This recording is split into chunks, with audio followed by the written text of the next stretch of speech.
Excelente, yo creo que esto funciona. Vamos a ver si alguien más se puede meter para mirar. Sí, sí. Uno, 2, 3, 4, 5, 6. Estamos grabando. Paremos de grabar para no. Yo no soy capaz de hacer dos cosas al tiempo. Ya está grabando. Entonces, Hola, padre. hola Beatriz, ¿cómo estás? Qué alegría verte. Mismo Oh, Hola, digo. Padre. hola, ¿cómo están? Qué Por eso me alegría. diga, tía. ¿Cómo vamos? A ver si ¿Cómo le logramos ha ido? que Juanfer se meta. A ver si entra Juanfer, que es el que nos va a hablar y no ha podido. Aquí está Germán Gutiérrez. Importantísimo. Le cuento, tengo varios libros del doctor Sellés. Sí, es un tipo.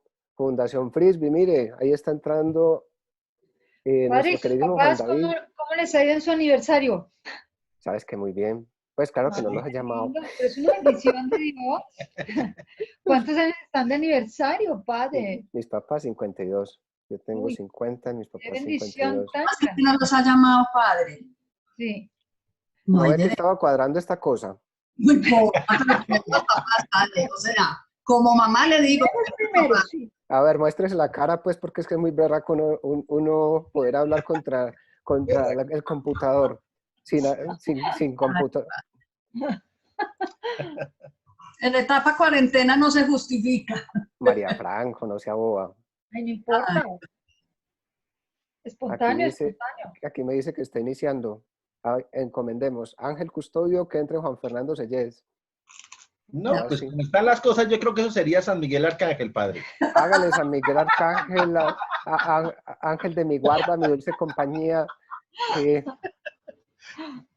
Fundación Frisbee, Y de una Juan. vez que San Miguel se traiga a San Rafael y a San Gabriel, porque esto está peludo. Y si no te ponemos a hablar a vos. Ah, no, imagínese.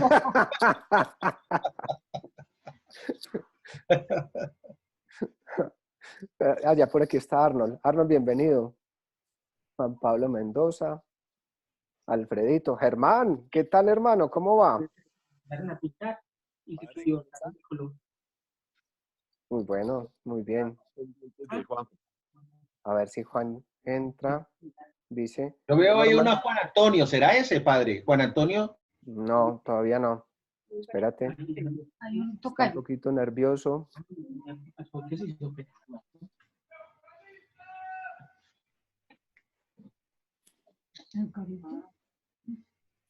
Aquí estamos encomendándolo, está intentando entrar, pobrecito. No, no es Juan Antonio. Juan Antonio es un amigo mío de Pereira. Pero aquí podemos hablar mientras tanto con Germán. ¿Por qué no nos introduce un poquito a Juanfer? Y yo intento comunicarme con WhatsApp mientras tanto. ¿Listo? Bueno, padre. Pero una cosa, porfa. Tienes detrás un brillo, la cosa más impresionante. Entonces no se te ve tu cara y se ve el brillo, la cosa más, se ve toda la luz. Así, perfecto. Muchas gracias. Ahora sí, claro. Sí. Listo. Voy a llamar a Juanfer a ver cómo vamos. Los dejo Bueno. los dejo un minuto. Ok, La padre. introducción de Juan Fernando, Va, hijo, va. se gradúa como abogado y estudia filosofía. Desarrollará sus cátedras en dos universidades, principalmente en la Universidad de Navarra, y de su pensamiento hace algunos aportes supremamente importantes, especialmente en su teoría del conocimiento, en su antropología. Mira, ¿Aló?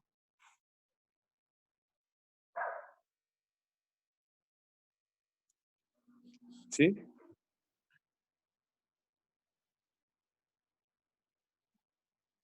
Bueno, entonces, ¿De su antropología y qué más? en su antropología, ¿qué es realmente lo que hace el pensamiento de Leonardo Polo? Permite que aproximarse al conocimiento de la verdad de las cosas. Es decir, al conocimiento Aquí está profundo. Juanfer. Dígale, Juanfer, abra el micrófono, porfa. No estás abriendo el micrófono, tienes una cosita abajo a la izquierda. Sí, ya está. Tú eres una tengo. madre, tío. Bienvenido. Muchas gracias. Eres lo más grande que hay en el mundo. No, soy pequeñito. Entonces, una cosa, antes de empezar. Pero aquí no se ven las fotos de mucha gente, de Marta, de Claudia. Es que no quieren poner, las mujeres no quieren poner ahora, prender ¿Por la qué? pantalla. Les da Están muy pena. feas. Sí, claro, es No, que tú sabes. es que ser mamás es muy difícil, entonces hay unas que no lo hemos logrado todavía hoy. Prenda, Ponga Luisa, a la mamá y al préndala. niño y al abuelo. Lo que pasa es que tienen el cabello bicolor. Ah, bueno. Padre, es que estoy almorzando a la vez. No importa, Tía. préndalo todo para que veamos. Pero No, estoy almorzando. Apenas terminé de almorzar, prendo el video. hágale. Listo. Eso, dele. Entonces, Juanfer, la idea que yo pensaba es la siguiente. A ver. Vamos, pues tú nos introduces y nos vas hablando, nos vas diciendo lo que quieras. Yo te digo, pues ahora te estaba introduciendo Germán, que eres un filósofo, uno de los grandes filósofos que hay siguiendo Leonardo Pero Polo. qué cosas. Eso no lo dice ni mi mamá ni mi abuela. No, pero me consta porque yo tengo varios libros del doctor Sellés, así que eso es cierto. Bueno, y puede dormir. ¿Ya? Entonces, la idea es que pues, agradecerte este espacio, agradecerte que estés con nosotros. Aquí estamos todos en la casa, encomendando a toda la gente allá en España. Y pues quería que nos ayudaras a entender muchas cosas. Primero, cuéntanos alguna cosa tuya, algo que tú quieras contar. Después te quiero preguntar 3 cosas y la idea sería que si la gente quiere preguntar algo, que lo escriba en el chat o que levante la mano y que bien sea Arnold o Germán digan lo que, o que paren, lo que tú digas. ¿Cómo quieres hacer esto?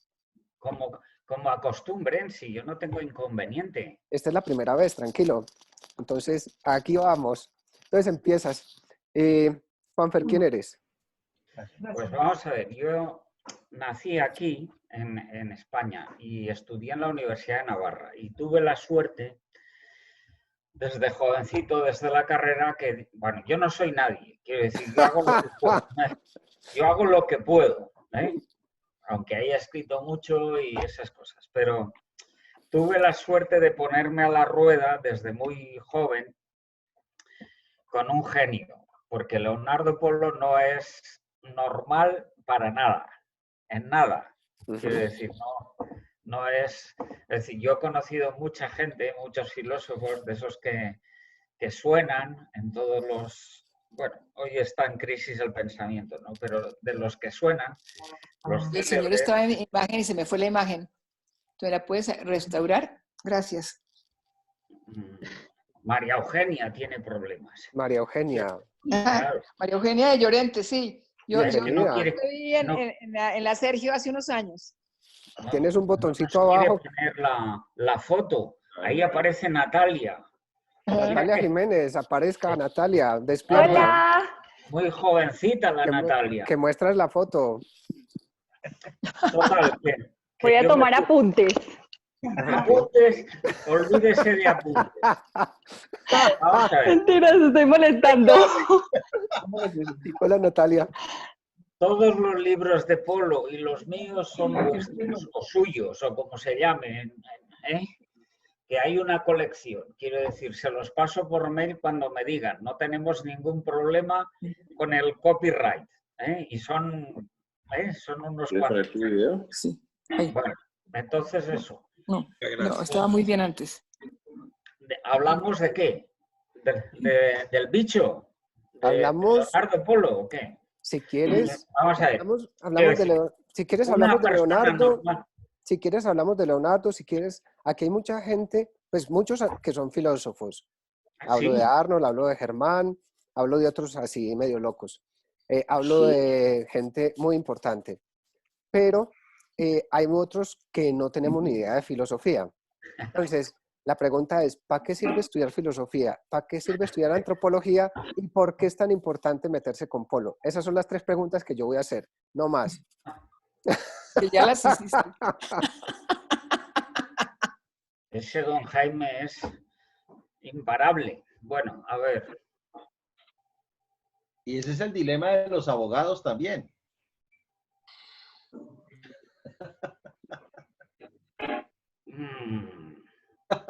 Entonces, vamos a ver cómo... A ver si las logro unificar las 3. Es decir, vamos a ver, si respondo a lo más importante, que es la tercera, la antropología, el sentido personal, están las demás respondidas. Quiero decir, ¿para qué hacer filosofía? Etcétera, ¿no? A ver cómo planteo yo esto de una manera... A ver, si uno a lo largo de la historia del pensamiento... un momentito que tengo aquí interferencias. Oye, estoy en una conferencia. Le toca a Germán hablar. Bueno, total, a ver, perdón, No, que me estaban llamando. A ver, si uno a lo largo de la historia del pensamiento se tiene la paciencia de chino de intentar leerse todo lo que han escrito acerca del hombre, enseguida ve que hay pues como una dualidad. Cuerpo por una parte y alma por otra parte. Es evidente que en unas épocas pues, a la corporeidad humana se le da más énfasis, como suele pasar en algunas escuelas angloamericanas de hoy en día, problemas mente-cerebro, etc. Y que en otras épocas los que más han, por así decir, se han dejado las cejas pensando, como puede ser la época cumbre de la época clásica griega, Aristóteles, la época cumbre de las universidades en la Edad Media, con la excepción de San Agustín, que es una cima aislada, es decir, el siglo XIII, con autores grandes, San Alberto Magno, San Buenaventura, Santo Tomás, Escoto, Eckhart, todos esos grandes, y los de segunda, tercera fila, que no tienen nada que envidiar a los modernos, como pasó también en parte en el idealismo alemán, que se dejaron también la piel pensando, aunque ya partieron de concepciones un poco sesgadas.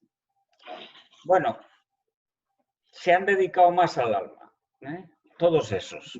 Entonces, ¿qué ha pasado si uno tiene la paciencia grande de centrar la atención en lo que ellos dicen? Pues que en el alma enseguida te distinguen y se pronuncian por una de las 2 facultades. Dejan bastante en el aire lo que es el alma, todos ellos, y se ciñen o más a la inteligencia, o más a la razón, o más a la voluntad. Y así se han constituido a lo largo de la historia del pensamiento por lo que se llaman racionalismos o intelectualismos, y son mucho más álgidos, más sofisticados, más finos, o, por así decir, unos racionalismos más cerrados, sistémicos, que son pues, los idealismos, o se conforman voluntarismos de todo tipo a lo largo de la historia. Entonces, después de haber pasado eso, que es historia, uno dice, pues ¿sabes qué? No me conformo. Sencillamente porque aquí la anfitriona de la fiesta no comparece. Quiero decir, tú es evidente que no te reduces ni a tu razón ni a tu voluntad. Porque le puedes decir a tu razón, mira, sabes bastante derecho, pero no tienes ni idea de economía. O le puedes decir, pues muy bien la farmacia que has estudiado, pero ahora un poquito de ética. Etcétera, etcétera, etcétera. Hay muchas vías operativas en la razón. Pero manifiestamente tienes una visión de tu inteligencia que la estás alumbrando como una especie de faro desde arriba, la estás viendo entera desde arriba de su propio tejado. Y eso no es ningún conocimiento racional. Tú te sabes absolutamente irreductible a tu razón.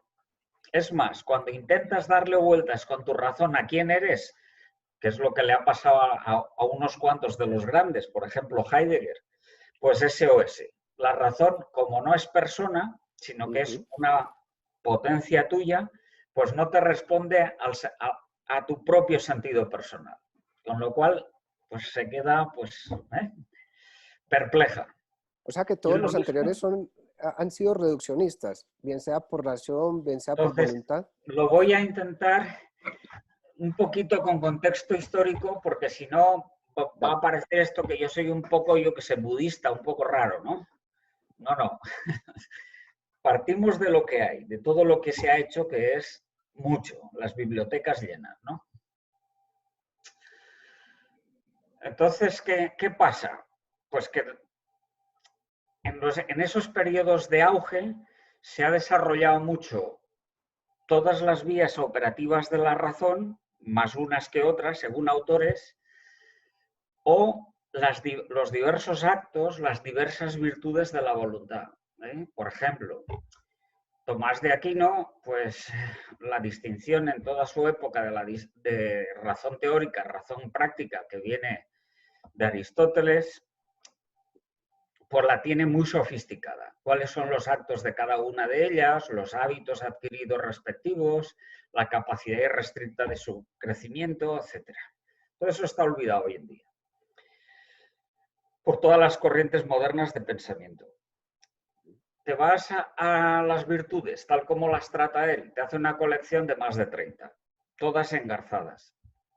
Yo no estoy de acuerdo con alguno de esos engarces, ¿eh? Es decir, hay que rectificar algunas cosas. Pero se ve que se lo ha trabajado, ¿eh? Bueno, pero ¿qué pasa aquí? Pues pasa una cosa que es lamentable en la historia, ¿no? Que es que se han olvidado de ti. Quiero decir, el descubrimiento de la persona humana en la historia de la filosofía,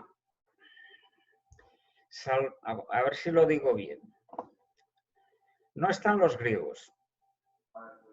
Aparece en los primeros siglos del cristianismo y no aparece por pensar, por filosofía, sino, no es que no se pueda llegar pensando a eso, sino, pues si no tendría trabajo, sino que los primeros cristianos lo descubren naturalmente por la revelación. A ver si me explico.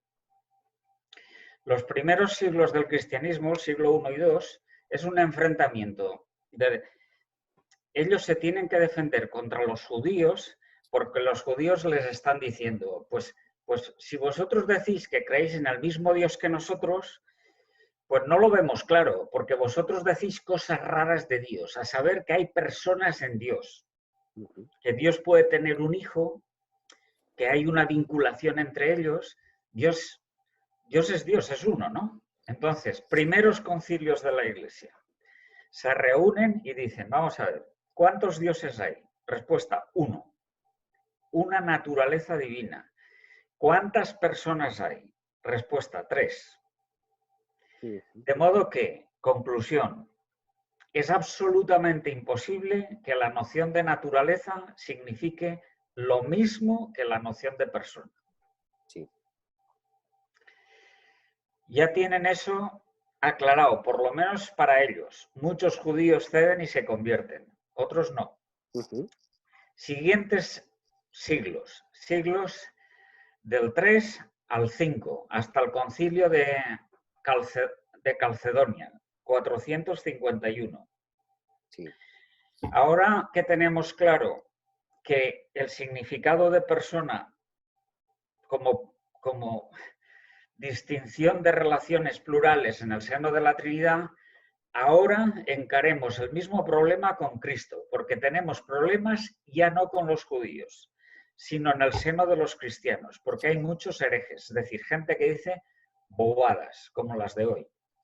Es decir, que si Cristo no es Dios, que si tiene un cuerpo aparente, que si no es hombre verdadero, que si, etc. Entonces, concilio tras concilio, se reúnen ante la persona, la figura de Cristo. Y todos los concilios acaban diciendo lo mismo. ¿Cuántas personas hay en Cristo? Respuesta, una. El Logos, el Verbo, que es la segunda de la Trinidad, divina. ¿Cuántas naturalezas hay en Cristo? Dos. Perfectus Deus, perfectus homo. Por tanto, conclusión, es absolutamente imposible que la noción de persona sea lo mismo, signifique lo mismo realmente que la noción de naturaleza. Ahora lo tienen claro en Cristo. O sea, ahora empezamos con otro problema. Ya que tenemos eso aclarado, estamos en la patrística, primeros siglos del cristianismo. Ahora vamos a aclararnos con nosotros mismos. ¿Dónde estudiamos el problema de nosotros mismos? Si somos cristianos, ¿dónde aparece el problema? En el Génesis. Adán y Eva. Entonces, San Agustín, los capadocios, San Gregorio Nacianceno, San Gregorio Niceno, San Basilio, todos esos grandes, que son grandes cabezas. Todos ellos, hasta el último de los padres de la Iglesia, que escribe un libro profeso sobre eso, de Duabus Naturis, hombre, se me acaba de olvidar el nombre, tengo amnesia, ¿cómo se llama este? Este griego, San Juan Damasceno. San Juan Damasceno es el último que, por así decirlo, resume la doctrina descubierta. Dice, vamos a ver, ¿Adán es persona o no es persona? Pues es persona. Dios no crea personas imperfectas. Perfecta persona. ¿Eva es persona? Bueno, lo voy a preguntar. A Natalia, A mí no. Eva es a María Eugenia, a Alicia, a unas cuantas más. ¿Es persona o no es persona? Pues claro que sí. Perfecta persona. No le falta ni un pelo. Segunda pregunta. La naturaleza humana, ¿la tiene completa Adán? ¿La tiene completa Eva? Yo digo que sí. Deprobado, corchado.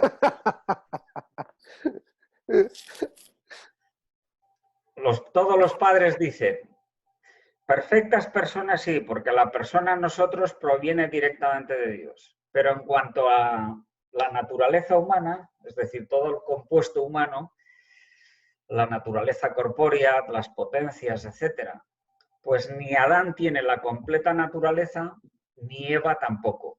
Ellos acaban diciendo mitad y mitad, de donde se deriva la complementariedad. Hoy diríamos mitad de código genético para cada uno de ellos. De tal manera que no son viables por separado. La conclusión, por tanto, es la misma que en los primeros siglos. Ahora visto en el hombre, hay una distinción real entre persona y naturaleza. Pero hemos descubierto algo más. ¿Cuál es el descubrimiento ahora? Que esa distinción en nosotros es jerárquica. Es decir, la persona es lo más nuclear, es lo que en la Biblia se llama corazón o espíritu, o nosotros lo podemos llamar intimidad, mientras que la naturaleza es lo manifestativo, lo de cara afuera. Yo suelo decir que tenemos más capas que una alcachofa, pero claro, como alcachofas hay pocas en Colombia, pues hay que decir que tenemos más capas que una cebolla. Porque hay en la laguna de Tota se producen toneladas de cebollas. Es decir, somos complicados, muy complicados, y la distinción es de más y menos, no en suma, sino en actividad. De más jugosa la parte interior, como el corazón de la alcachofa, y más árida o más que se estropea, que está limitada más por el espacio y el tiempo, la parte exterior. Pero todo depende de la actividad interna. Las manifestaciones dependen de la intimidad. Bien, hasta ahí lo que te presenta, ya digo, no haciendo filosofía, sino dándole vueltas a la revelación, el cristianismo en los primeros siglos. Solo faltaba por descubrir una cosita que se le ocurrió a Tomás de Aquino cuando era jovencito, cuando empieza a filosofar, que son cuando tiene 30 años, es decir, su tesis doctoral, que es la cuestión de los ángeles. Dice, ¿qué pasa aquí con los ángeles? ¿No? Evidentemente, los ángeles, el acto de ser, ya habla de modo distinto, filosóficamente, la distinción real tomista, ¿no? El acto de ser, la intimidad, la persona, cada uno de ellos es distinto.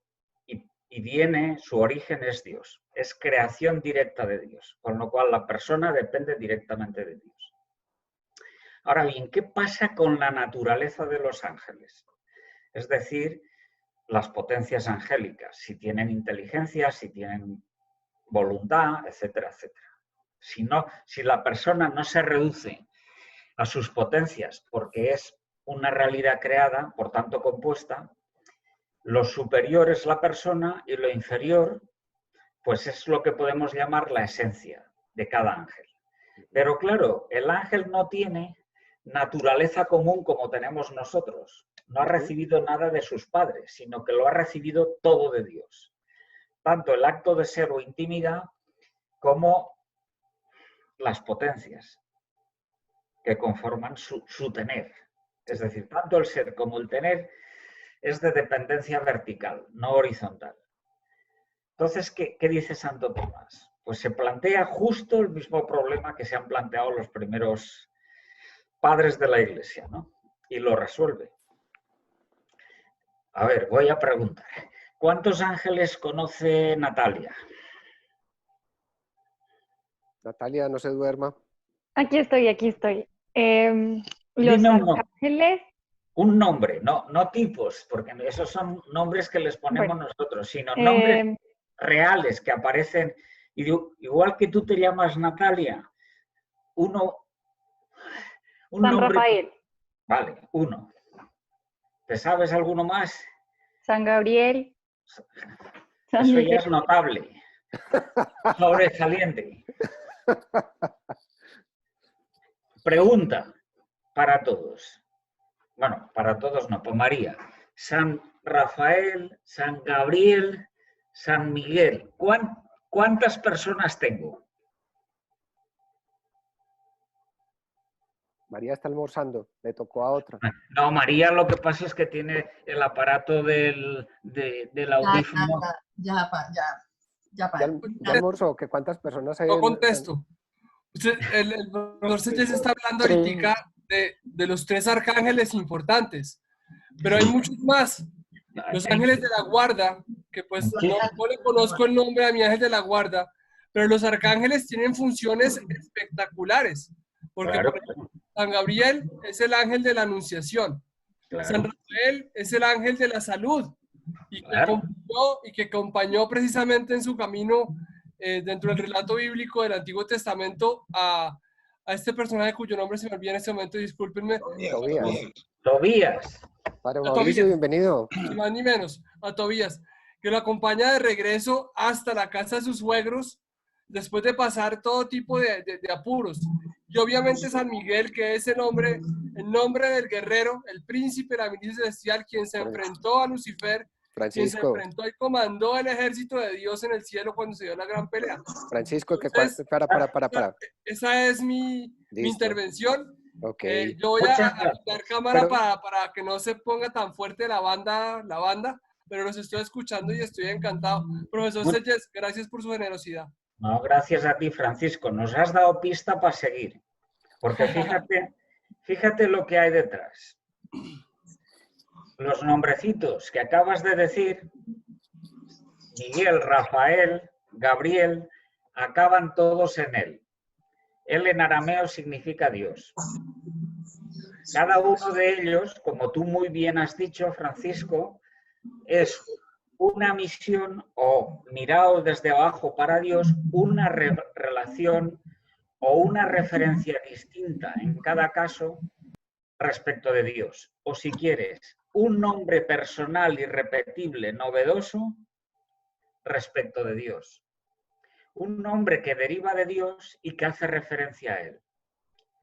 ¿Se ve un poquito? No hay dos San Rafaeles. O sea que cada ángel es una persona. Cada ángel es una persona distinta y tiene a su vez una naturaleza distinta. Ujú. Y es en lo que se distinguen de los hombres. Los hombres nos parecemos a los ángeles en el ser personal. No hay dos personas iguales, dos intimidades iguales. Por eso hay ángeles por cada persona ahí en el mundo. Caramba, qué preguntita, ¿no? Eso le toca al padre Mauricio Uribe responder lo que ahí está. Padre, diga algo. Respóndale, padre. No, primero un saludo y sobre todo me encuentro aquí gratamente. El padre Mauricio. Un gran saludo a nuestro querido Juan Fernando Sellés, ¿verdad? Qué maravilla, te recordamos siempre con mucho cariño. No, cada ángel es otra especie, cada ángel es una persona.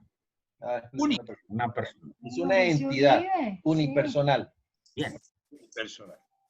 Entonces tenemos... Me alegra verlos. A ver si podemos sacar un poco más de partido de esto. Porque no somos tan distintos de los ángeles como parece. Es decir, lo más importante en nosotros eres tú, es decir, la radicalidad de tu intimidad. ¿Se ve esto? Y eso es lo que tenemos demasiado parecido con ellos. Cada uno somos distintos. No hay dos personas iguales.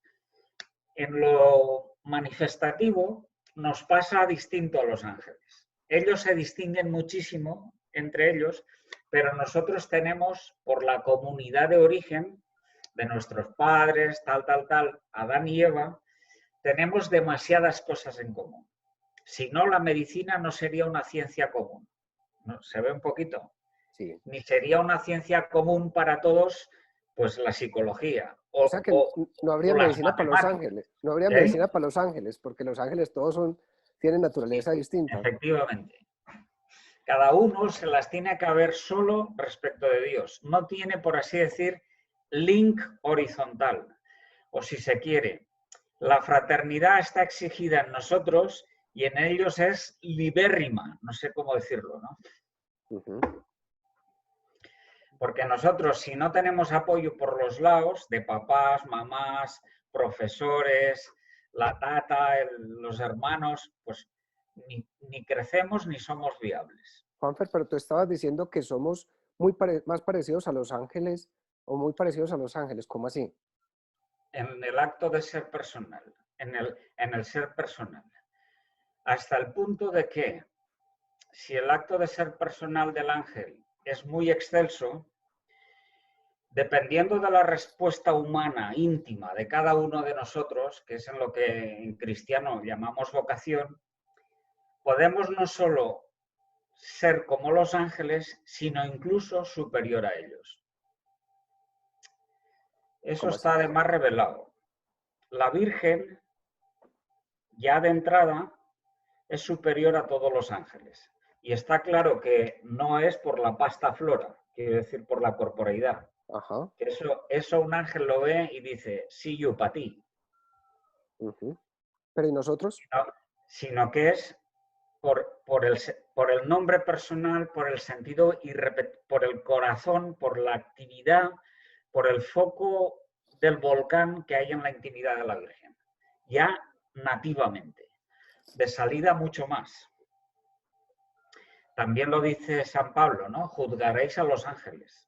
Quiero decir que el que da la cara y dice sí y es fiel a su misión en la vida, a su vocación, depende de la finura con que lo haya vivido, en esa medida se pega más a Dios. Y en esa medida tiene un sentido personal más elevado que muchos ángeles.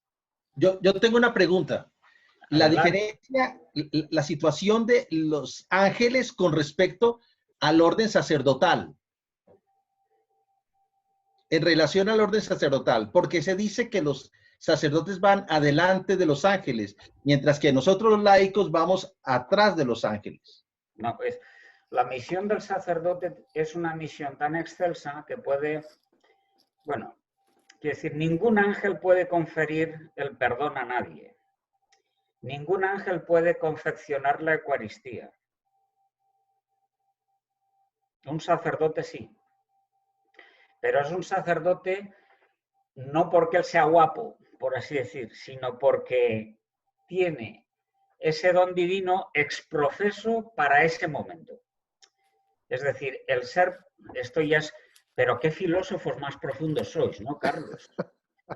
¿Eso qué quiere decir? Que la persona, la intimidad del sacerdote, en el momento de perdonar los pecados, en el momento de confeccionar la Eucaristía, no es exactamente él solo, sino que es asumida por el mismo Cristo para perdonar. Es decir, cuando el cura dice, yo te perdono, no lo dice don Jaime Restrepo. Don Jaime Restrepo le presta la voz, pero es Cristo el que te está perdonando los pecados, si no, no hay perdón ninguno. ¿Se ve un poquito? Totalmente. Juanfer, Pero solo ahí, no cuando don Jaime Restrepo está comiendo. Juanfer, pero tú nos estabas, o sea, íbamos Vale. en la Entonces, parte... historia. Ya está la pincelada histórica hecha. Bueno, pues salvo eso que he dicho, ni la filosofía clásica griega, ni la mayor parte de la filosofía medieval al margen del cristianismo, es decir, todos los árabes, todos los comentadores judíos, etc., ni toda la filosofía moderna desde finales del siglo XIII hasta entrado el siglo XX, sospecha la realidad del acto de ser personal, la persona humana. Lo que pasa es que en el siglo XX tenemos la suerte de tener unos cuantos raros. Voy a citar unas excepciones. El primero de ellos no suena ni de nombre a la mayoría. Es Scheller, el segundo Scheller. Scheller es un tipo más raro que un perro verde. Porque además es prototipo de lo que no hay que hacer. Es decir, es falta de unidad de vida. A ver si lo logro con dos pinceladas decir. El primer Scheller es un tipo gris que aburre hasta las piedras. Es decir, un profesor que se dedica a rellenar huecos.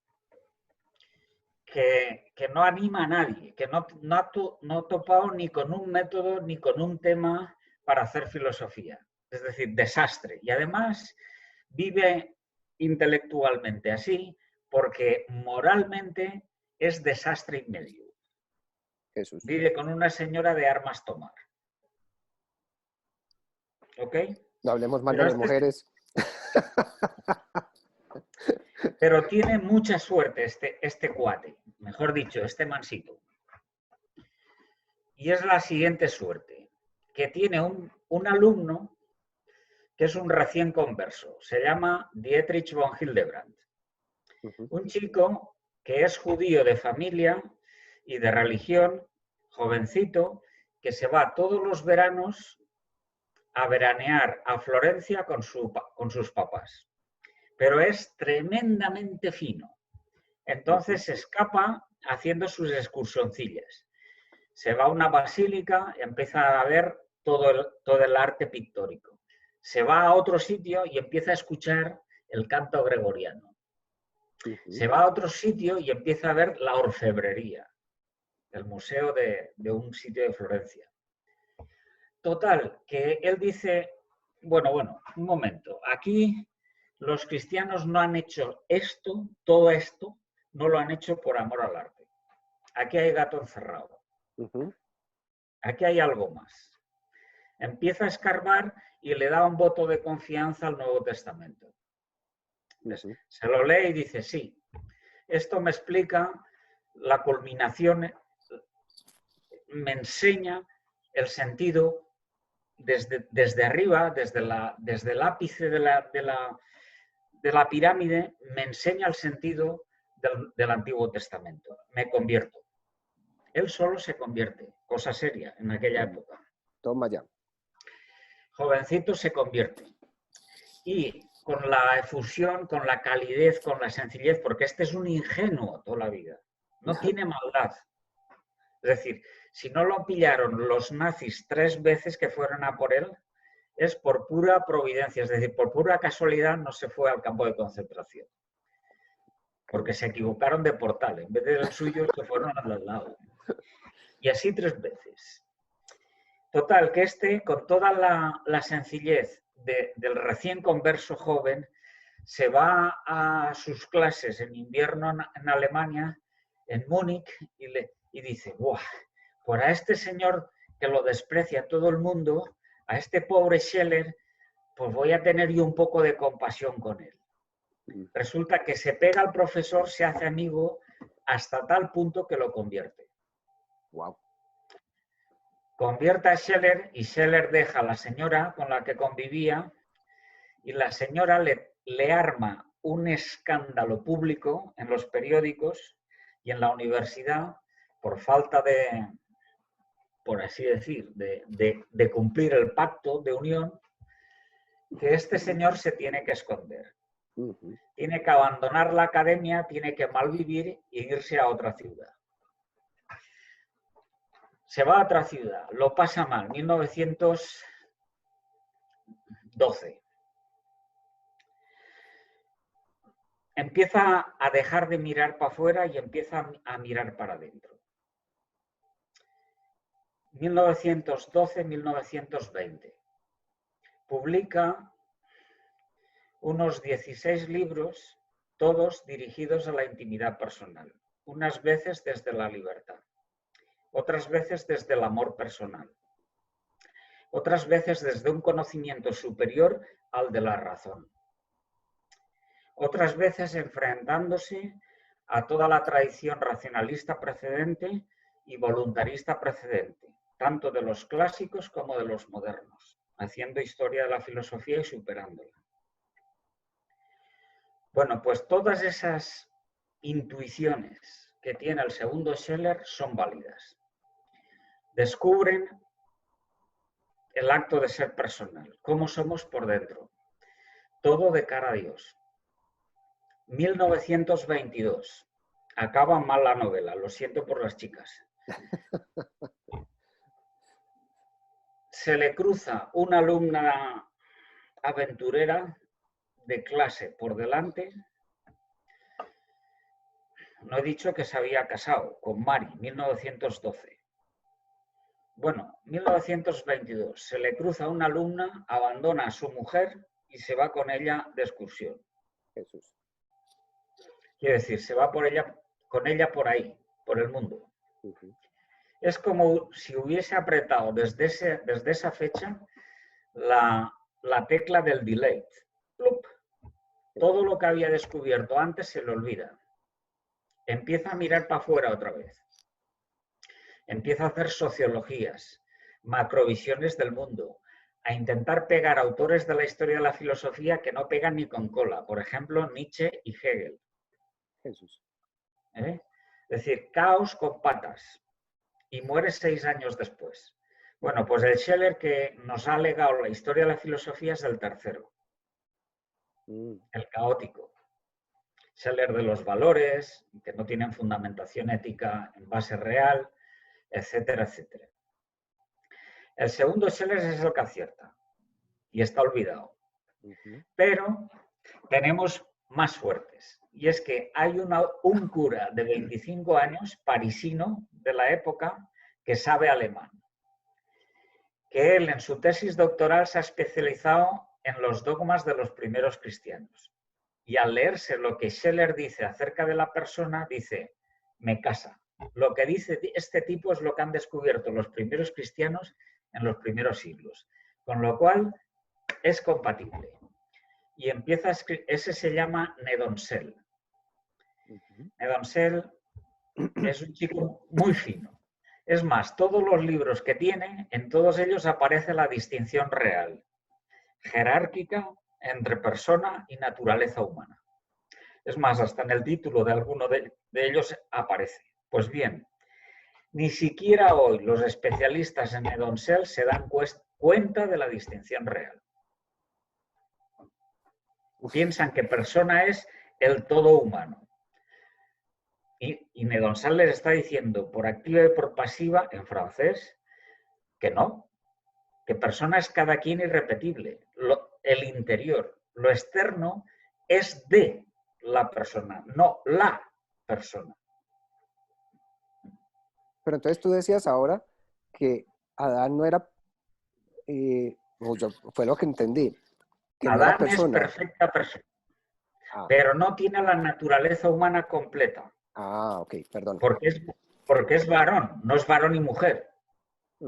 Y además, después del pecado original, la naturaleza humana es defectuosa, de tal manera que no hay ningún varón perfecto en la naturaleza varonil, la dotación varonil no está completa en ninguno.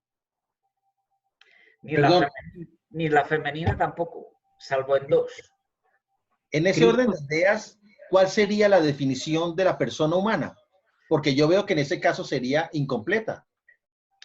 Mira, definir, wait con el definir, porque se define desde la razón y significa cerrar. Y una persona es un tesoro tan irrestricto que no le ves ni el ápice del iceberg, con lo cual no se puede definir. Y si lograras definirla, definirías una, no la de al lado, porque no hay dos iguales. ¿Se entiende lo que...?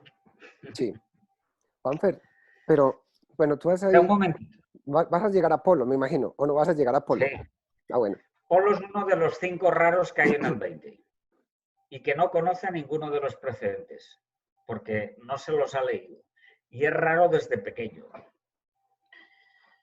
El tercer raro, que entiende lo que puede, porque a pesar de haber estudiado filosofía y haber hecho la tesis doctoral en filosofía, su formación inicial es de médico, no es de filósofo, médico humanista, psiquiatra, es Viktor Frankl, austriaco.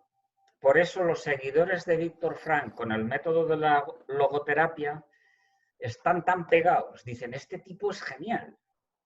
Es genial porque aciertan lo que acierta.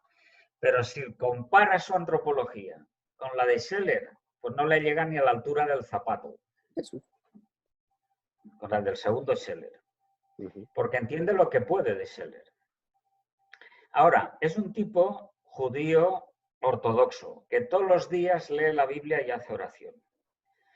Y entonces cuando se lee a Scheller dice, mira, lo que dice este tío es lo mismo que yo leo en el Antiguo Testamento.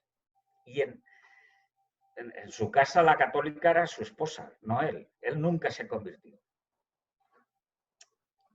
Pero dice, me cuadra perfectamente con el Antiguo Testamento. La distinción que marca este tipo entre espíritu y alma, traducido a nuestro lenguaje, entre cada quien o persona o novedad irrepetible y nuestros teneres inmateriales, por ejemplo, la inteligencia, la voluntad, etc., eso está en el Antiguo Testamento. Y eso es lo que voy a usar yo con mis enfermos. Y es lo que yo he aprendido además en el campo de concentración.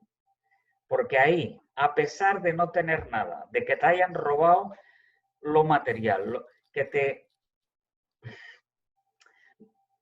extorsionen corpóreamente, que te ninguneen intelectualmente, que no te dejen hacer ningún querer de tu voluntad, a pesar de todos esos nos, a cosas tuyas, resplandece como una joya el sentido personal.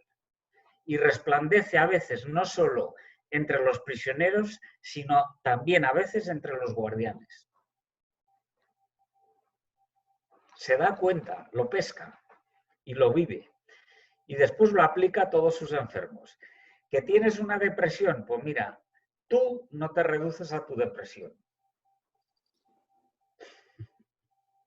Es decir, lo tienes mal, que te han echado del trabajo, que se ha divorciado de ti tu mujer, tú no te reduces, esas cosas impactan mucho, ¿eh?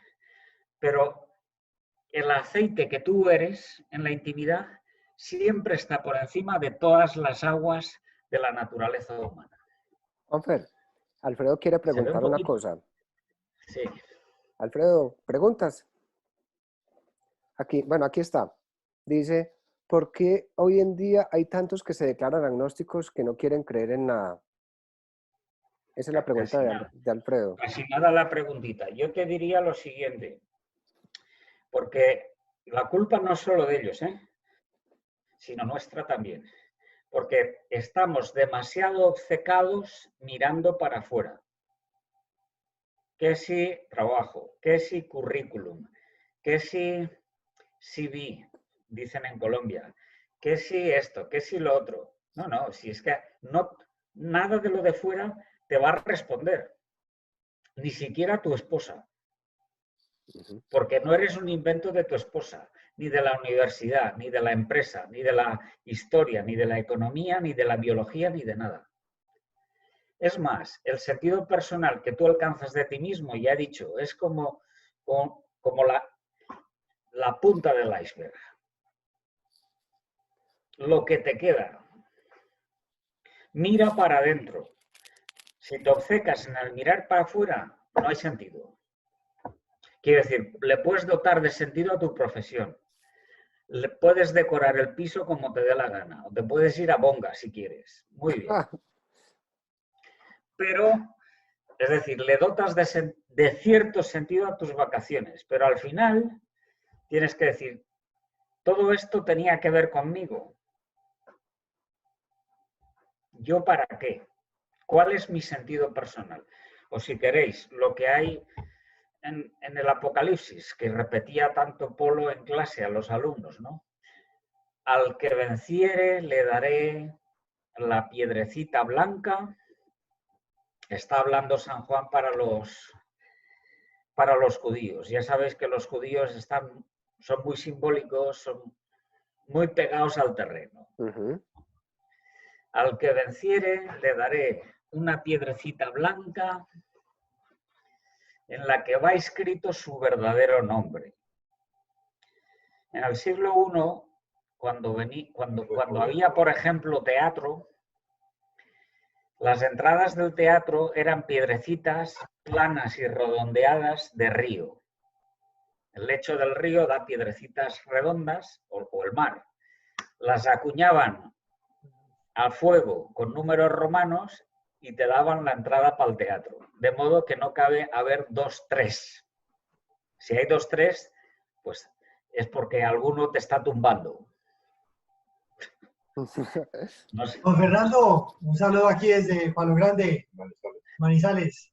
Agradecerte por la pregunta y bueno, quería también saludar a mi gente de Pereira, a Germán, a Arnold. Espere. Tenemos Pereira, y también a al final. Juan Pablo Sánchez, que es de Juventud Manizaleña. Juan Pablo, saludos. Al final los saludos, que si no nos quedamos y no llegamos ni siquiera, no pasamos de aquí de Víctor Frankl.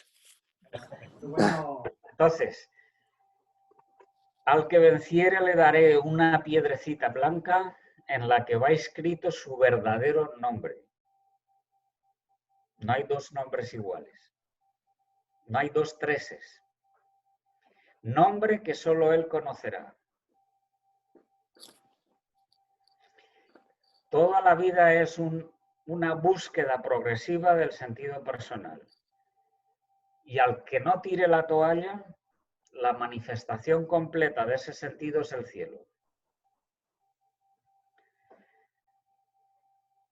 Eso es lo que pescó en el siguiente raro, el cuarto del siglo XX, que es el libro más pequeño de este autor y el más profundo, a saber, Guardini. Guardini es un tipo nacido en Italia que desde pequeño se va a Alemania. Y en Alemania oye todo tipo de clases muy fundamentadas, pero un poco raras, estrambóticas de filósofos. Y él nota que la gente se está, sobre todo los jóvenes, cada vez se va separando más de Dios, como la pregunta que me acabáis de hacer. Entonces, desde joven dice, ¿yo qué puedo hacer para volver, para hacer que toda esta gente se renueve en el acceso a Dios, de modo vital, de modo alegre? Hasta que un día, leyendo el Apocalipsis, lo ve. Entonces, bueno, lo sabemos porque hay un profesor muy viejo de Madrid que se llama Alfonso López Quintás, que se fue a estudiar alemán y fue alumno de Guardini. Y una vez entró en el despacho y vio multitud de libros publicados, pero vio un legajito pequeño de cosas que estaban manuscritas y sin publicar. Y estaba en una esquina de la mesa. Y le pregunta, ¿y esto, profesor? Y le dice, pues mira, eso es el resumen de lo más alto, el resumen, la síntesis de todo lo que he descubierto. Si quieres, te lo lees. Ese librito se llama, si no recuerdo mal, el que conoce, a ver cómo es que se me olvidan las palabras. En alemán no pasa nada, aquí todos entendemos alemán. Quien sabe de Dios conoce al hombre. Ese librito es un comentario que empieza siendo del Apocalipsis, de la piedrecita blanca, y de ahí va sacando el partido, de la novedad personal, la irrepetibilidad, la distinción de ese corazón respecto de todas las manifestaciones comunes humanas. Ya tenemos otro. El último es conocido por todos, y es Ratzinger. En uno de los primeros libros de Ratzinger, que se llama Introducción al Cristianismo, en la edición española es justo a la mitad, la página 150 más o menos. Ahí se pelea con toda la tradición de teólogos, por eso es excluido por los teólogos del momento. Y dice que persona no significa hombre. Hombre es lo común de lo humano, mientras que persona es lo irrepetible de lo humano. Y no se puede conocer la persona como se conocen las cualidades comunes humanas. Las cualidades comunes humanas se conocen mirando para abajo. Quiere decir, desde arriba de su propio tejado. Mientras que conocer el sentido personal es mirar para adentro y siempre te quedas corto, siempre te quedas escaso. Empieza a darle vueltas al método del conocimiento personal, diciendo que eso es superior al conocimiento de la razón, que tienes que abandonar el conocimiento de la razón que hace ideas, por tanto, conocimiento racional, objetivo, ideal, porque la persona no es una idea. Si haces una idea de ella, la has matado. La idea no es persona. Y siempre tienes que conocer no aislando como hacen las ideas, sino uniendo las distintas vetas que encuentras en la actividad personal. Compliques. Con lo cual, bueno, pues me leí eso y la misma mañana dije, me voy a leerle esto a casa de Leonardo Polo. Juan, pero una cosa, aquí está preguntando Francisco José Tamayo, o quiere preguntar él directamente. Juan Francisco José, ¿está por ahí? O pregunto lo que usted me escribió. Bueno, muchas gracias. Póngase la cámara. Sin cámara no. No, ya la puse. Muy interesante toda la exposición. La pregunta mía es, ¿cómo trabajar por el restablecimiento de los valores occidentales a propósito de esta pandemia del coronavirus de Wuhan? ¿Conviene volver a nuestras raíces judeogrecolatinas cristianas? Y eso, digamos, apuntando hacia Polo, hacia Leonardo Polo, porque creo que desde la metafísica de Polo podríamos arrancar desde estas preguntas para llegar a la metafísica de Polo. Si están de acuerdo nuestros compañeros de panel, pero el tema es cómo volver a las raíces para entender mucho mejor la metafísica de Polo por un lado, pero también para comenzar a revalorar lo que somos, porque finalmente en las últimas décadas Occidente lo único que ha hecho es darse la espalda a sí mismo. Esa es mi pregunta. Muchas gracias. Gracias, Francisco. Bueno, pues entonces me alegro mucho que seas inconforme y que quieras pegar esa inconformidad a muchos. En primer lugar, fomentarla entre nosotros, pero también a otros más, que sean colegas tuyos o amigos o familiares. Eso es muy loable, muy digno. ¿Qué medio tienes? Lo más accesible para eso son los libros sencillos de Polo. Como te vayas a los libros complicados, ¿Cuáles son los libros sencillos? pues ¿quién es el hombre? Presente y futuro del hombre, sobre la existencia cristiana, la persona humana y su crecimiento, la esencia humana. Todos esos son muy entendibles. También hay antropologías que Polo dedica especialmente con un sesgo para los que se dedican más o bien a dirección o bien a empresa, de ese estilo, ¿no? Antropología de la acción directiva. Todos esos son sencillos. Bien, en cualquier caso, el que necesite estas cosas, que me ponga un mail y se lo mando por email. También tengo muchos... yo les mando el contacto por aquí. Muy bien. Después, una ventaja mía es que traduzco lo difícil de Polo del castellano al castellano. Quiero decir, de lo críptico a lo sencillo. Entonces, ahí también, esos libros también los pongo a disposición, porque hacen mucho bien, han hecho mucho bien en este mundo. Esa es la mejor manera de entrar. Teología para inconformes, ¿no? Antropología para inconformes. Teología para inconformes. Y teología para inconformes. Ahora estoy con la ética, porque la ética también se las trae las payasadas que dice la gente, ¿no? Entre los tipos más serios de ética no hay quien fundamente la ética, porque quieren fundamentarla desde la razón, en concreto desde la razón práctica. Y eso es un petardo, quiero decir, no, hay que mirar a la ética desde arriba, desde lo que los clásicos llamaban sindéresis. Pero, bueno, todo eso está por hacer. Pero tiene muchas cosas hechas Polo. Lo que hay que hacer es ordenar a Polo. Vamos en Ratzinger y después tú ya me saltaste a Polo. Ratzinger, en Introducción al Cristianismo, dice eso. Que para conocer lo más digno, lo más alto que existe entre todas las realidades, igual me da que sean divinas que humanas, que son la realidad personal, hay que usar un conocimiento distinto del que ha usado constantemente no solo la ciencia, todas las ciencias experimentales, sino todas las humanidades. En concreto, también todas las ramas de la filosofía que se usan hoy. La fenomenología, la analítica, el pragmatismo, la hermenéutica, etc. Es decir, hay que ejercer un conocimiento superior, mirar para adentro, el hábito de sabiduría clásico.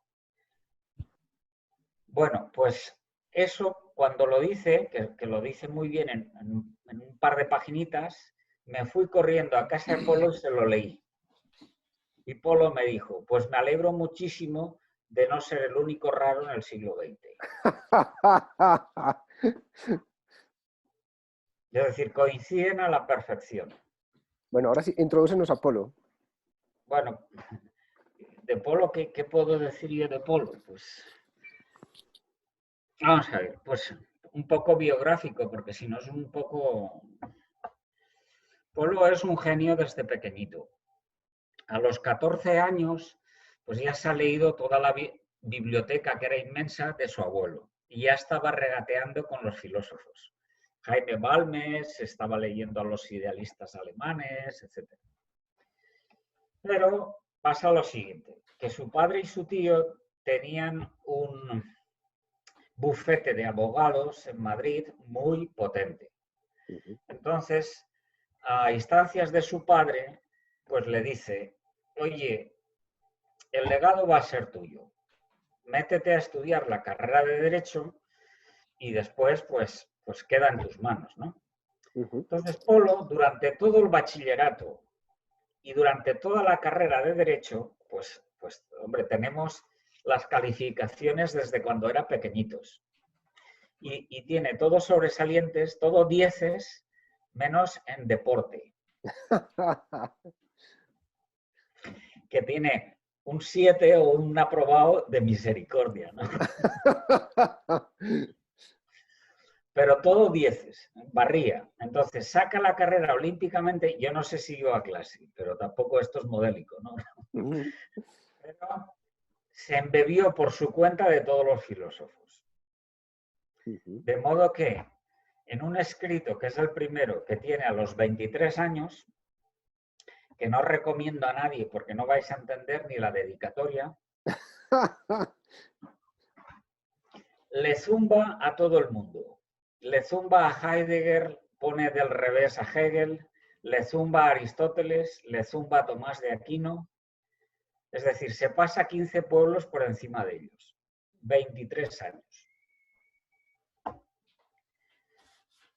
Acaba de descubrir una cosa muy grande, y es estos métodos de conocimiento superior, que eso lo llama, pues muy raro, lo llama abandono del límite mental. Conocimiento limitado es el conocimiento objetivo, el que hace ideas al pensar.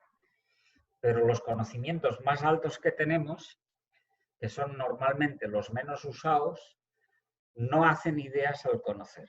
Conocen directamente las realidades suyas propias, los temas propios suyos. Bien, pues eso lo ve a los 23 años. Y después de eso dice, pues el resto de mi vida voy a encauzarme por eso. Es decir, le digo que no al derecho y me la juego con la filosofía. Vocación de pobre. Entonces, acaba la carrera de derecho y su padre en ese momento ha emigrado porque ha subido Franco al poder. Su padre había sido juez en la época de la República.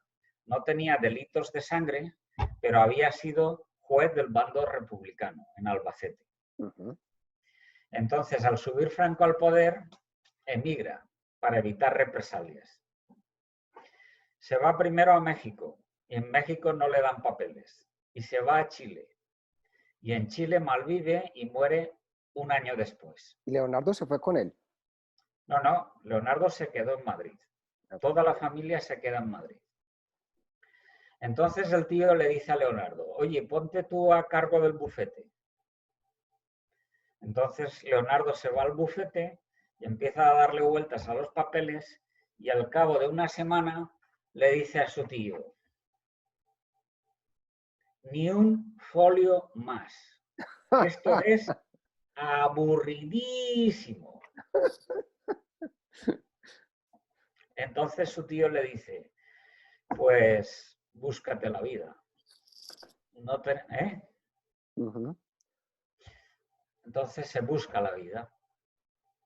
Se va al Ministerio de Educación y Ciencia y se pide una beca. En teoría para hacer la tesis de Derecho.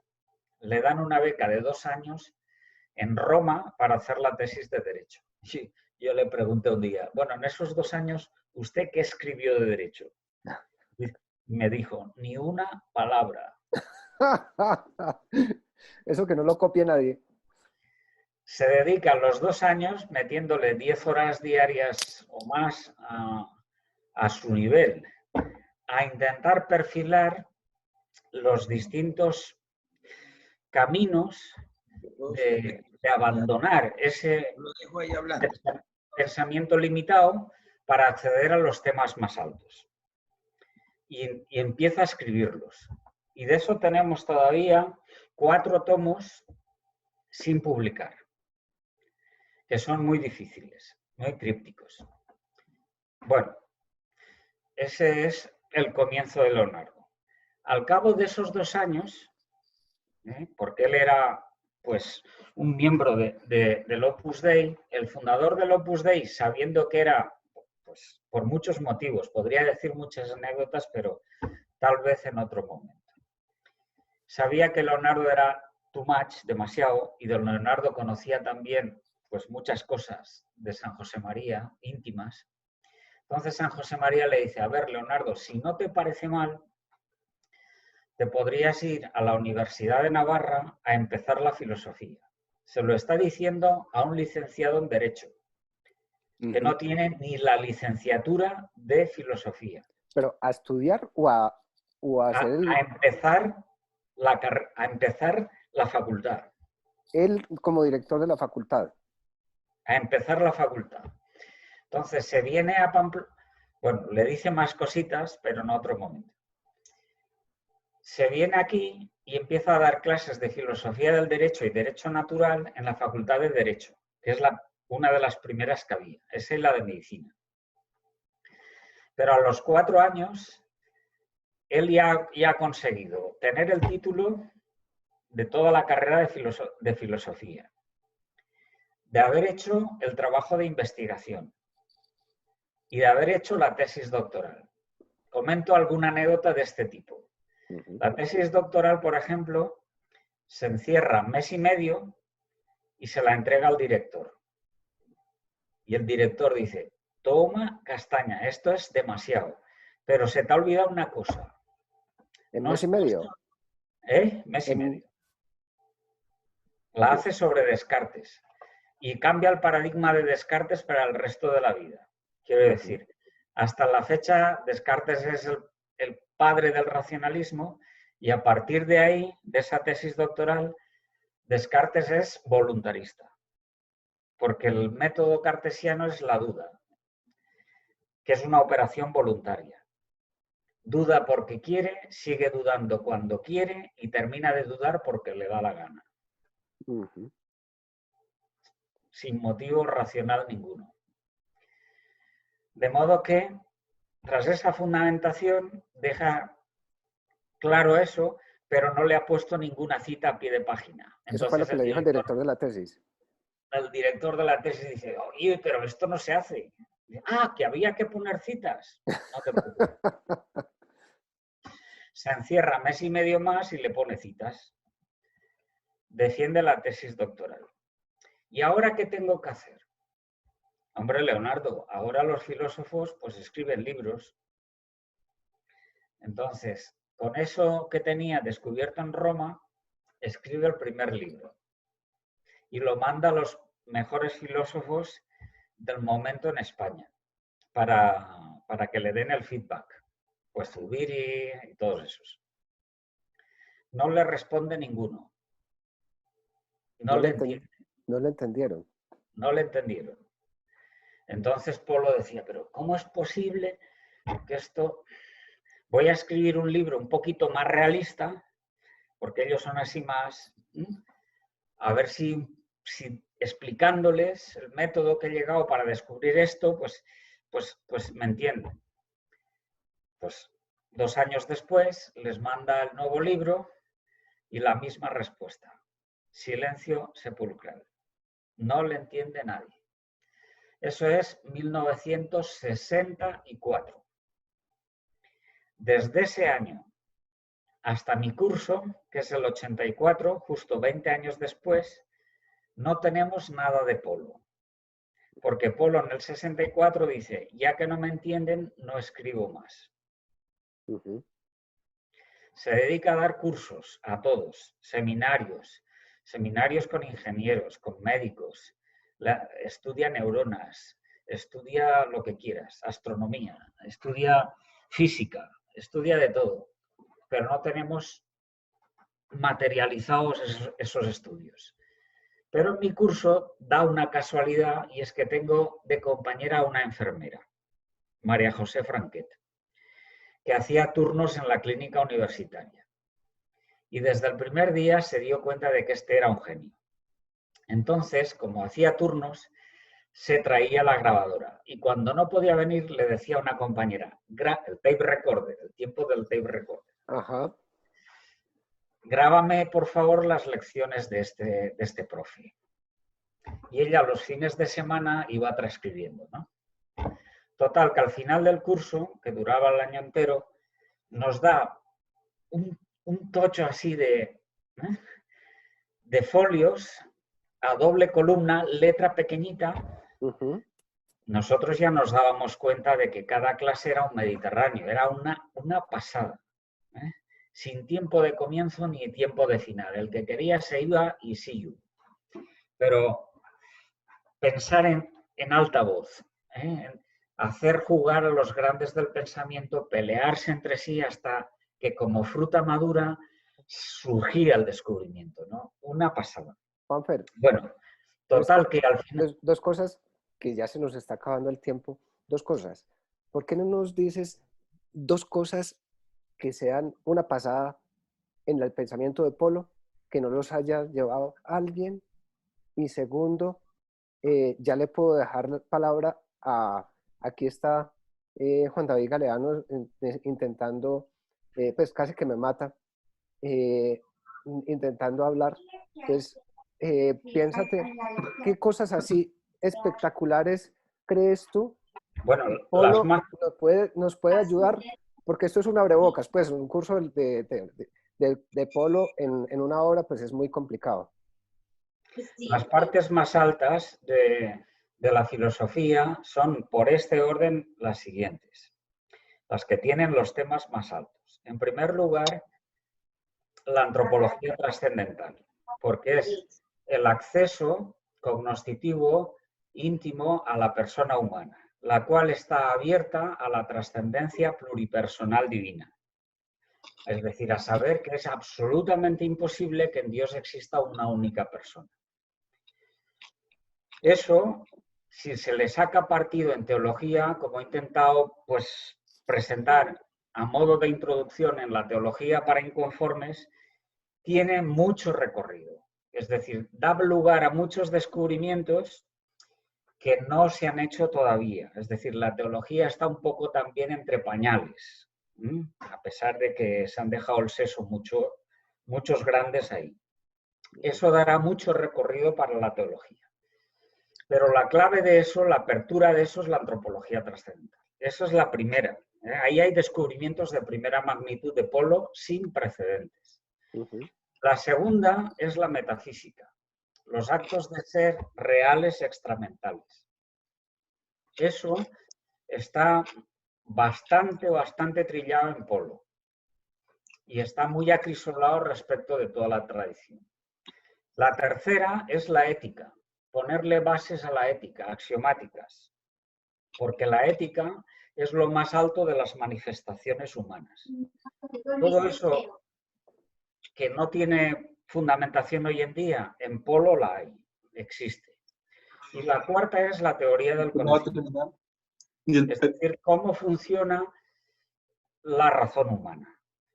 Los 4 tomos de teoría del conocimiento de Polo son paradigmáticos, sin precedentes en absoluto. Vamos, es decir, cualquier teoría del conocimiento precedente, la crítica de la razón pura, por ejemplo, te la comes en una mañana y la escupes. Así de claro. Porque ves que conculca el modo de proceder humano racional, no por uno, sino por todos los medios. No sabe, es un montaje.